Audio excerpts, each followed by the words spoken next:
Hív a jobb élet reménye. Azzal hiteget, hogy ami hiányzik a testeddel megveheted. Örömnek hívja, ami neked fájdalom, és nem engedi, hogy azt magadnak is bevalld. Pedig a tested szent. Pornó.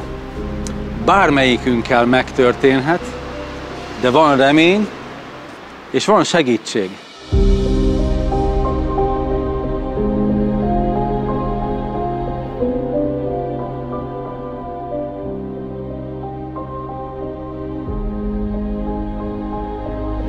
Webináriumunk harmadik részéhez értünk, melyben vendégeink Stumpf Kata, szerkesztőriporter, és Tapolyai Emőke, klinikai pastorálpszichológus és szexológus. Gyertek, hallgassuk meg őket! Amikor elkezdtem utána keresni az interneten annak, hogy a pornóval kapcsolatban milyen adatok és milyen statisztikák vannak, vagy bármilyen kimutatás, akkor az egyik első megdöbbentő ábra az azt mutatta, hogy az egyes platformok milyen gyorsan értek el 50 milliós felhasználót. És a Facebook ezen az ábrán 3 évet mutatott, a YouTube ezen az ábrán 4 évet mutatott, és a Pornhub az 19 napot. Ez abszolút elgondolkodtatott, nem tudom, hogy te láttad-e már ezt, hogy ezt az ábrát, de hogy hogy valami ennyire gyorsan elér 50 millió felhasználót, az számomra azt jelenti, hogy nagyon nagy hiány volt rá, hogy hirtelen valami így berobbant. Te mit gondolsz ezzel kapcsolatban? Nagyon nagy igény volt rá, hogy mondod, és az igénynek a forrása az, ami érdemes megnézni, hogy miért van ekkora igény rá. Tehát a szex az egy hihetetlen erős fájdalomcsillapító. A porn az egy olyan válasz a belső érzelmi hiányokra, fájdalmakra, ami azonnal kéznél van.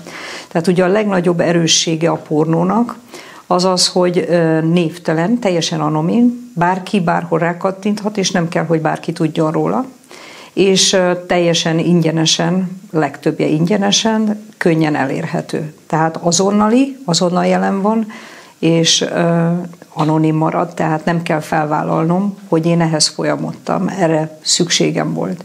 És ugye míg a Facebook mondjuk egy olyan platform, ahol emberekkel találkoznak, valamilyen szintű személyes kapcsolatot próbálnak létrehozni, itt még ezt se kell bevállalni. Itt én magam megszerzek magamnak valamit, amire azt gondolom, hogy ez most jót fog nekem tenni, ez csökkenti a belső feszültségemet, érzelmi fájdalmamat, és akkor enyém lehet. Tehát engem abszolút nem lep meg, hogy ilyen hamar érte el a saját nézettségi szintjét. Tehát ez a legtermészetesebb dolog, sajnos. Na de akkor ez azt is mutatja, hogy nincsen kielégítve az embernek az a természetes szükséglete, ami ki kéne, hogy elégítve legyen, hiszen ha van rá vágyunk, ha van rá igényünk, akkor az azt jelenti, hogy természetes állapotunkban ez az igény egy jó igény, de valójában nagyon kevéssé tetődik be. Hát ez egy izgalmas kérdés, akkor menjünk vissza és vizsgáljuk meg az egészet, hogy mi itt az igény. Jó? Tehát, hogy az igény az nem a szexualitás. Tehát a szexualitás, ami el fogja velem hitetni, hogy az igényem betöltetett. Tehát ez egy fedőneve igény, de valójában nem az az igény. Tehát a legmélyebb igényeink azok az emberi alapvágyak, amelyekkel mindannyian születünk a világ bármelyik táján, bárhol. Tehát a legelitebb világnegyedekbe, a legegyszerűbb dzsungelekig minden ember úgy születik, hogy alapvágyaiban ott van az, hogy biztonságban legyek, hogy szeressenek, és én is szerethessek, hogy értékes legyek, hogy fontos legyek, hogy számítsak. Tehát ezek, hogy valahova tartozzak, ezek olyan alapvágyak, amikkel együtt születik minden ember. Na most ez valahol gyerekként sérül bennünk. vagy szüleink miatt, vagy osztálytársaink miatt, a környezetünk miatt, teljesen mindegy, de előbb-utóbb valami ebben sérül, és bár mindenkinek minden területen vannak sérülései, de azért van egy-kettő, ami kimagaslóan erős sérülés. Mondjuk az, hogy nem érzem azt, hogy valahova tartozom, vagy nem érzem elég értékesnek magamat, nem érzem elég fontosnak magamat, hogy számítanék. És ennek a fájdalmát elkezdjük valamivel csillapítani. A legkézenfekvőbb fájdalomcsillapítás, mert én csak így hívom, hogy fájdalomcsillapítás, az a pornó és a szex. Ugyanis amit nekem elmondanak a szexfüggők, például a nők nagyon sokszor azt mondják, a szexfüggő nők, hogy amíg együtt vagyok vele, addig, és döbbenetes a válaszuk, szeretve érzem magam. Tudom, hogy nem, de addig a néhány percig szeretve érzem magam. És itt van, hogy ding-ding, ugye, megszólal az alapvágy, a fájdalom, amire ez a csillapító. Vagy azt is mondják, hogy amíg együtt vagyunk, úgy érzem az ölelésébe magam, mintha valakihez tartoznék. Végre valakinek kellek, valakinek fontos vagyok. Mit mondanak a férfiak? Férfiak azt mondják, hogy végre valakinek érzem magam. Azt érzem, hogy fontos vagyok, hogy számítok, hogy teljesíteni tudok. Most végre erősnek érzem magam. Végre hatalmasnak érzem magam. Az elnyomott jelentéktelen senkiből átmenetileg néhány percre egy erős, diadalmas, leuraló valaki lesz. Na de ez a pornóban hogy jön ki, ahol nincsen fizikai kontaktus, és valahol látom, mondjuk a szexfüggőségnél, hogy miért van szüksége valakinek az ölelésre, a jelenlétre, de amikor valami ennyire egyirányú, és nyilván a pornón belül is vannak különböző irányok, de hogyha nézzük a tipikus formát, amikor fel van töltve egy videó, és valaki azt használja, akkor ott milyen vágyai töltődnek be? Vagy milyen hiányai? Hát ugye a pornó az elsősorban a fantáziát fogja betölteni. A fantázia szükségletet.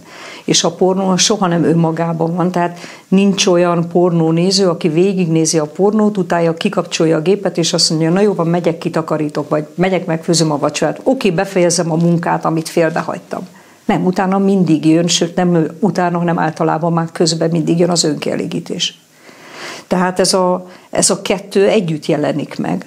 És azokat a belső fájdalmaikat, illetve ami nagyon fontos, még a fájdalomhoz kötődő dühüket, haragjukat fogják megélni fantázia szinten a pornóban, és a hozzá kötődő önkielégítésben. Tehát azt tudjuk, hogy a legnagyobb, az egyik legdominánsabb érzés, ami hozzá kötődik a pornóhoz és az önkielégítéshez, az a harag. Az a tehetetlenségi düh, hogy nem tudom a saját fájdalmamat, a saját helyzetemet, a saját életemet megélni. Na most, hogyha valaki nem érzi ezt magán, hogy ő fájdalomból megy, fordul a pornóhoz, vagy valamilyen elfojtott dolgot él ki itt, hanem egyszerűen az érdeklődése az, hogy tanuljon, mondjuk esetleg ez indítja el, ez miért rossz? Vagy egyáltalán kimondható-e, hogy ez rossz, vagy mondhatjuk azt, hogy a pornónak bizonyos szintje az még elfogadott? Azért nem elfogadott, mert a pornó függőséget okoz. Tehát az egyik tényező, amit létrejön, tehát két szenvedő oldal van. Az egyik a használó, a másik a használt. Tehát most először beszélek a használóról, aztán megyek a másik oldalra, a használtra. Tehát a felhasználó, aki pornózik, az először is azt mondja, hogy én megtanulom a szexualitást kapcsolat nélkül. Tehát én megtanulok úgy szexi lenni, erős lenni, odaadó lenni, bármit, amit ő magának a fantáziájában elképzelt, úgy próbálom meg ezt, hogy egyedül szólóban. Valamit nézve. Tehát tulajdonképpen marad a fantázia világában és egyedül. Na most a szex, az pontosan arról szól, hogy valóság és ketten. Lélek a lélekkel, test a testtel. Tehát ez a fajta egyáltalán a szociális kapcsolódási viselkedés kimarad, a másik oldalról az érzelmi, testi együttlét is kimarad. Tehát ez egy fikcióban él benne. Ráadásul egy olyan fikcióban, ami addiktív, függőséget okoz. Tehát minél többet használják a pornót, annál inkább megjelenik az, hogy nem elég, szintet kell lépni. A függőségnek az a jellegzetessége, hogy egy idő után a használt adag, amit használtam a belső vágyaim elérésére, az már nem elégít ki, hanem szintet kell lépni. És egy idő után az sem elégít ki, hanem megint adagot kell növelni. Ugye a szexnél, a pornónál az agresszió, a brutalitás az, ami erősödik, ahhoz, hogy elérje ugyanazt a kezdeti kielégülési szintet, izgalmi szintet, amit már egyre magasabbra kell nyomatni. Tehát a felhasználónál ez egy teljesen fikcióban élés, emberi kapcsolatokra nagyon sokszor ezek az emberek nem is jól működnek az emberi kapcsolataikban, tehát nagyon sokszor nem tudnak párkapcsolatot létrehozni, vagy ha létrehoznak, nagyon sok ott a feszültség, abban sem tudják a saját szexualitásukat megélni, hisz a valós húsvér emberrel nem tudnak kötődni. Nem alakították ki annak a menetét, annak a dinamikáját, annak a fejlődését, hogy kell a másikhoz hozzányúlni. Mi kell ahhoz, hogy a másikhoz hozzányúlhassak? Mi fog neki jól esni, és mi esik nekem jól? Ők egyedül annyit ismernek, hogy a fantáziám és az önkielégítésem én és én. Igen, és mielőtt áttennénk a másik oldalra, nekem eszembe jutott egy érv, amit többször is hallottam már emberektől, hogy hát mondjuk most vegyünk a férfi oldalt, és aztán beszélünk arról is, hogy a nők számára is ez mennyire jelen van, de hogy a férfiaknál, aki mondjuk egyedülálló, hosszabb ideje, annak kell az, hogy az önkielégítés jelen legyen az életébe, és ehhez kell a pornó. Erre mit mondasz? Az önkielégítés az valahol már egész kicsikortól kezdve megjelenik. Tehát már csecsemőknél látjuk és tudjuk, hozzám is hoztak már úgy csecsemőket, illetve nem hozták el a csecsemőt, hanem az anyuka jött el kétségbeesve, hogy mit csinál a gyerek az etetőszékbe. Tehát, hogy ez már egészen korai korban megjelenik. Ezeknél a kicsi gyerekeknél még nem szexuális jellegű, hanem a test érzet, ugye az idegvégződésnek az érintése, tehát ez alakít ki bennük egy jóleső, fizikai jóleső érzést. Tehát az önkielégítés azért kezdetektől nézve egy testi érzet, ami később szexualizálódik, és egy szexuális érzet lesz, és önmagában véve nem lenne vele semmi baj. Tehát valahol az egy kísérletezés a saját testével az embernek. Van, ahol egy belső megnyugtatása önmagának, egy szexuális feszültség levezetése. Ha alkalmanként történne, nem lenne semmi baj. Ott jön a probléma, hogy azt mondják, hogy ehhez pornó kell. Ami azt jelenti, hogy tulajdonképpen ők már önmagukat akarják behergelni, hogy levezetsék a saját feszültségüket. Ma az egészséges önkielégítés hogy néz ki? Az, hogy az ember előbb-utóbb érzi, hogy telítve vagyok szexuális vággyal, feszültséggel, azzal az egészséges szexuális feszültség, amit szeretnék oldani. És oldja az illető. Hogy néz ki a pornó által hergelt önkielégítés? Az úgy néz ki, hogy a munkahelyen nem tudok valamit megoldani, nem tudtam kiállni a határaimért, vagy van valaki, aki vonzó, de nem tudok közeledni hozzá, vagy nem tudom, hogy anyámnak hogy válaszoljak vissza, és ezért jól befeszülök, és ez a belső feszültség, a belső düh elkezdi mondatni, hogy persze, mert én nem vagyok elég jó, persze, mert engem mindenki hülyének néz. És ezt a feszültség sorozatot azt mondja, hogy ezt most már ki kellene valahogy adni magamból, de ehhez, hogy beigerjedjek ebbe a dühbe, és ki tudjam adni, bekapcsolom a gépet, hogy adjon nekem egy vizuális impulzust, ami fölhergel engem, és utána kielégítem magam. Teljesen más a két dimenzió. Az egyik egy eszköztelenség, a másik egy természetes levezetés. Na most a probléma az, hogy egyre kevesebben vannak, akik azt mondják, hogy csak akkor végzek önkielégítést, amikor telítődtem a szexuális feszültséggel. Legtöbben azt mondják, hogy a tehetetlenségemből menekülök, és elindulok egy másik világ fele. Menjünk tovább akkor a szereplők felé, és a rájuk gyakorolt hatással kapcsolatban. Szintén hallottam olyan érveket, hogy de hát ezt ők fizetésért csinálják, és ezt ők választották maguk. Miért ne lehetne ez a filmiparnak az egyik formája, amit ő szabad akaratából döntött úgy, hogy ezt választja? Mert legtöbbjük nem szabad akaratból döntött. Tehát a legtöbbjük emberkereskedelem áldozata. Nagyon sokszor már egészen kicsi gyerekekről van itt szó. Nagyon sokszor olyanokról, akikkel elhitették, hogy különböző modelleket fognak belőlük alkotni, és majd kiképzik őket ilyen-olyan modelliskolába. Nagyon sokat elrabolnak közülük, és igazából legtöbbjük brutális körülmények között él, nem kapja meg a fizetését, hanem a futtatójuk kapják meg a fizetést, amiket behajtanak és beszereznek a pornó működtetéséből. Ez az egyik szempont, hogy ez nem igaz. Tehát aki ezeket mondja, az nincsen tisztában az emberkereskedelmem adataival, és érdemes lenne utána nézni, hogy itt mi történik ezekkel a lányokkal, nagyon sokszor kiskorúakkal. A másik oldalról pedig itt van egy olyan szempont, hogy az ember felhasználva. Tehát az én élvezetemért tulajdonképpen valakinek a kihasználtságát nem csak engedélyeztetem, hanem támogatom. Anyagilag is támogatom. Támogatom azt, hogy őt kihasználják, hogy ő vele visszaéljenek, hogy őt rabszolgaként tartsák, mert valóban ők szexuális rabszolgák, akkor is, hogyha ez a nyugati társadalomra valami elképzelhetetlennek tűnik, de nagyon markánsan azok. És az én támogatásommal tulajdonképpen megint azt erősítem a világban, a saját hozzájárulásommal, hogy ő csak egy tárgy. Ő nem ember. Neki nincsenek jogai, nekinek nincsenek érzései, neki csak egy teste van, amivel azt csinálnak, amit akarnak, sőt, csináljanak még többet is, azért, hogy engem felizgasson, és hogy én azután levezethessem a belső feszültségemet, amit nem tudtam a főnökömmel megoldani. Hogyan látod, hogy mi az a pont, amikor az ember eljut odáig, hogy ez nem jó? Vagy mi által juthat el valaki oda? Mi hozza fel azt valakiben, hogy ezen változtasson?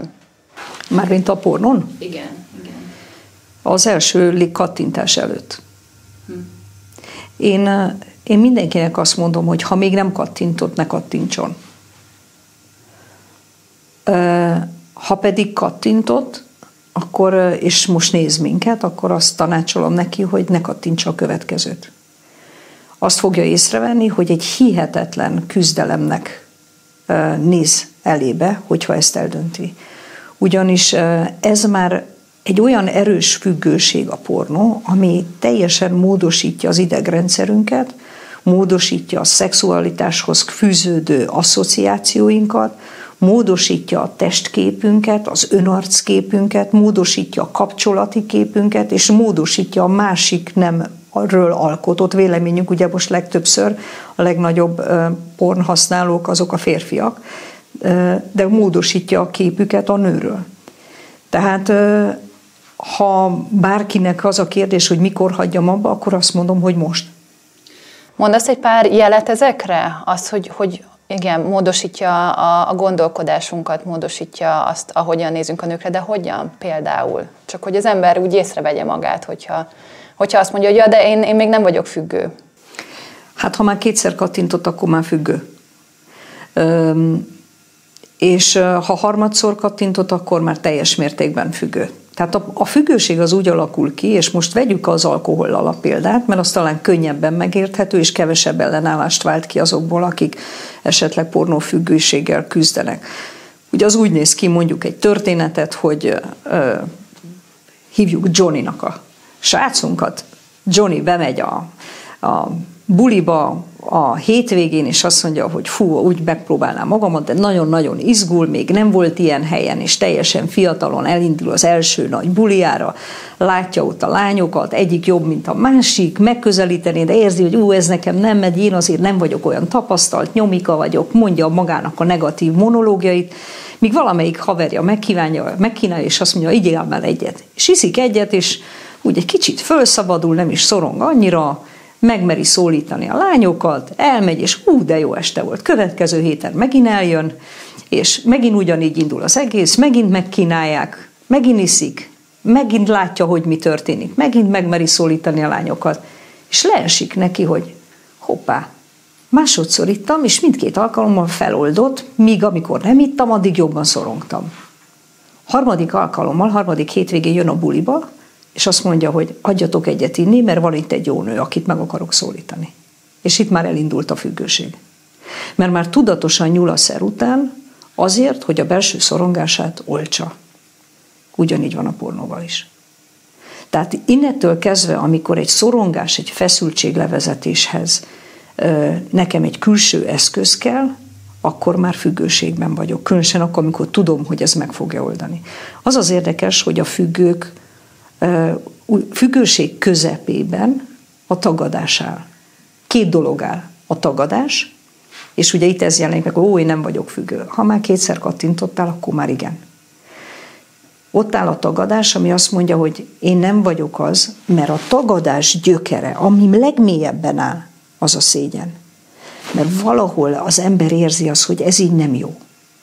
Nem jó, amit teszek, mert ez nem én vagyok. Nem jó, amit teszek, mert ez nem kapcsolatról szól. Nem jó, amit teszek, és az ember legmélyén meggyőződésem, hogy érzi az igazságot. Kérdés az, hogy hallgat-e rá, vagy tovább elnyomja, csak hogy a könnyű megoldásba menekülhessen. Azok az emberek, akik hozzád jönnek pornó problémával, azok milyen kérdéseket tesznek fel leggyakrabban neked, vagy milyen nagyobb kérdést hoznak be hozzád? Érdekes, azt nem szokták kérdezni, hogy miért. Azt én szoktam velük végig gondoltatni, szoktunk csinálni egy ilyen térképet, hogy honnan indul a napja, és hogy végződik az a nap, és honnan tudjuk azt, hogy pornóhoz fog kiukadni. Ugye mondjuk a munkahelyen összeveszik a kollégával, és megint rárak egy rakás munkát, aki nem végezte el a munkát, és nem tudja magát megvédeni, hazaindul, és nem jobbra megy, amerre szokott menni, hanem balra a kisbolt fele, ott bemegy, vesz magának kaját, meg egy kis italt, néhány sört, hazamegy, leteszi a kajákat, leül enni, közben bekapcsolja a gépet, leül, megnézi a leveleit, aztán föláll, kiveszi a hűtőből a sört, és utána kattint. Mondjuk ez a legegyszerűbb folyamat. Persze ennél sokkal komplexebb, de így szoktuk nézni azt, hogy hol vannak azok az utak, ahol ki lehetne lépni ebből a folyamatból. Tehát föl szoktuk térképezni velük azt, hogy hol lehetne kilépni. Mert a legtöbb ember, amit kérdez, az, hogy hogyan hagyhatom abba. Nem az, hogy miért lettem ilyen, nem az, hogy jutok el idáig, hanem az, hogy hagyhatom abba. És velük ezt a térképes utat néha végigjárjuk, hogy hol lehetne kilépni, de ez még mindig csak a viselkedés, mert meg lehet az, hogy nem állok fel, és nem kattintok, az az utolsó állomás, de meg lehet előtte az, hogy nem veszem meg a sört, meg lehet előtte, hogy nem megyek be a kisboltba, meg lehet előtte állítani, hogy nem balra megyek, hanem jobbra, visszafele pörgetjük a filmet, és meg lehet állítani ott, hogy rászólok a kollégára, hogy tudod mikor, te csinálod meg, ez a te feladatot, és ne sorolsz rám még egyet. És akkor már diadalittasan megy haza, hisz megélte önmagát. Hisz megvédte önmagát, hisz érvényesítette önmagát. A legtöbb kérdés, amit kapok, hogy hogyan jöhetek ebből ki. Hogyan lehetek újra normális, hogyan lehet újra emberi kapcsolatom. És ebben még azt hadd említsem meg, hogy ezt azért olyan szexfüggők mondják, akik már azt mondják, hogy azért, mert már nem érdekel a nő. De valami a lelkemben még vágyik rá, de már nem érdekel. Már nincsen húsvérnő, aki felizgatna, nem reagálok az érintésekre, nem érdekelnek a kapcsolatok. Izolálódtam, és nagyon magányos vagyok. Tehát általában depressziósan jönnek el. Az az ember, aki nemet tud mondani a pornónak, mennyire tud kigyógyulni ebből? És újra úgy nézni egy nőre, hogy ez felkeltse az érdeklődését, vagy akár ha ugye pár 10 perccel ezelőtt az önkielégítésnek a két formájáról beszéltük, akkor azt, hogy azt a maga természetességében meg tudja élni, és ne kelljen már hozzá pornó. Hát attól függ, hogy meddig volt függő.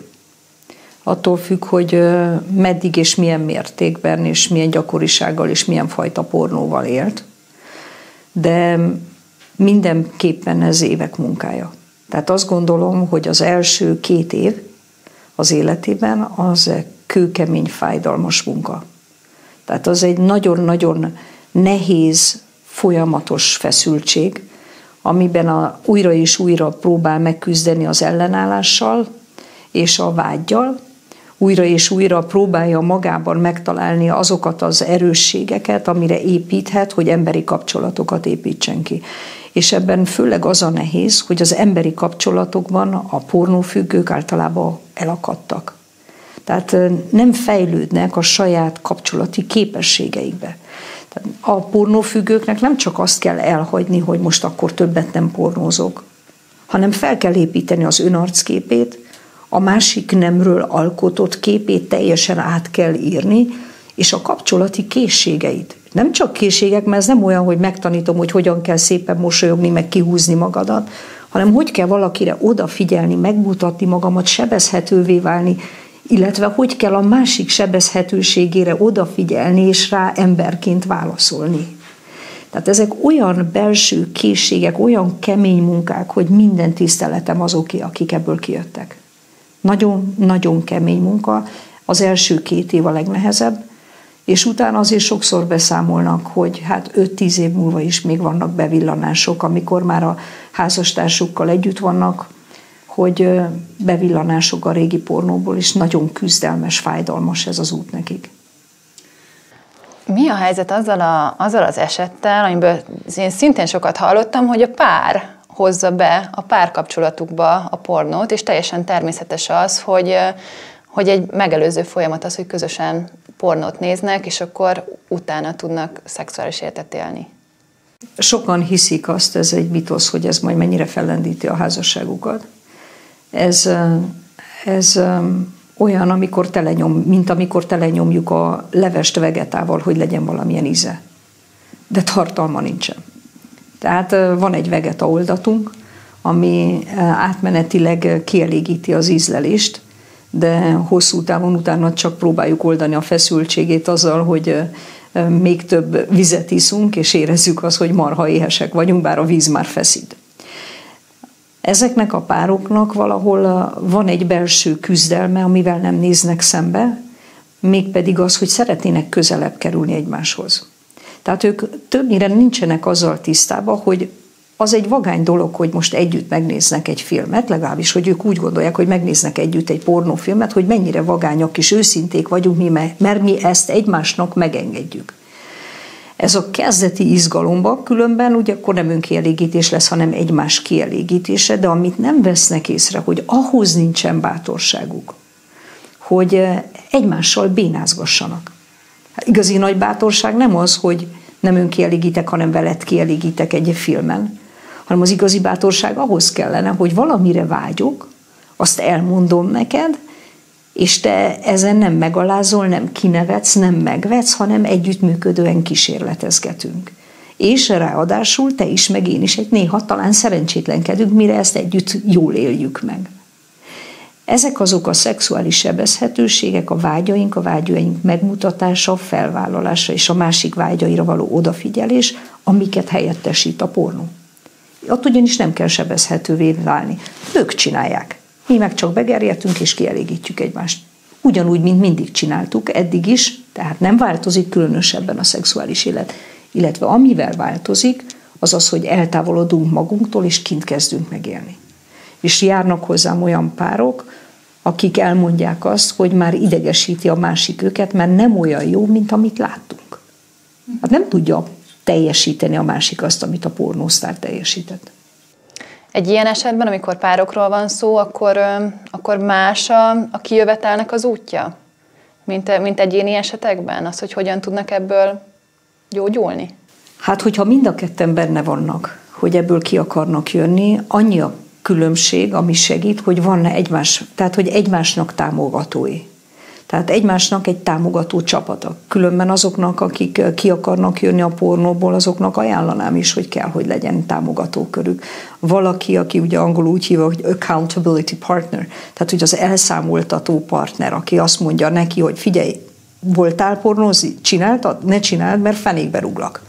Tehát, hogy egy párnál ez annyival könnyebb, hogy együtt csináljuk és egymást támogatjuk, és ugyanakkor egymás intimitásában meg tudunk nyugodni. Az, aki egyedül van, annak nincsen intimitás, amiben meg tudna nyugodni.